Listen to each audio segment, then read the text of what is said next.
ఇప్పుడు ఇదంతా పెట్టారు కదా, దీన్ని పెట్టడానికి మీకు ఎంత ఖర్చు అయింది? ఒక రోజు ఈ బిజినెస్ నడపడానికి మీకు ఎంత ఖర్చు వస్తుంది? ఫుడ్ బిజినెస్ అనేది లక్ మీద డిపెండ్ అయ్యి ఉంటుంది, నువ్వు పెట్టే టేస్ట్ మీద డిపెండ్ అయ్యి ఉంటుంది, మాస్టర్ మీద డిపెండ్ అయ్యి ఉంటుంది, చెప్పలేం బ్రో. ఎవరన్నా నా దగ్గర ఇంత బడ్జెట్ లేవు, ఒక 1 lakh లేదంటే ఇంకా తక్కువ 50,000, కానీ నేను ఫాస్ట్ ఫుడ్ సెంటర్ పెట్టాలనుకుంటున్నా, అట్లాంటి వాళ్ళు పెట్టొచ్చా? అసలు పాసిబుల్ అవుతుందా? మన చుట్టుపక్కల మీరు ఒక్కరే కాకుండా ఇంకా చాలా ఫాస్ట్ ఫుడ్ సెంటర్స్ ఉన్నాయి. వాళ్ళందరినీ కాదని కస్టమర్స్ మీ దగ్గరికి వచ్చేలాగా నువ్వు ఏం చేస్తావు? ఎవరు ఏ గ్రూప్ ఆఫ్ అంటే ఏ గ్రూప్ ఆఫ్ పీపుల్ పెట్టుకుంటే మంచిది? యూత్ పెట్టుకుంటే మంచిదా, లేకపోతే మ్యారీడ్ వాళ్ళు పెట్టుకుంటే మంచిదా?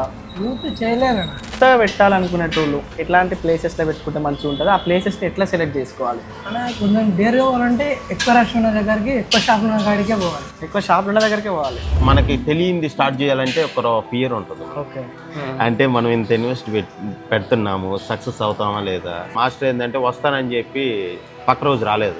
నాకు ఇంకా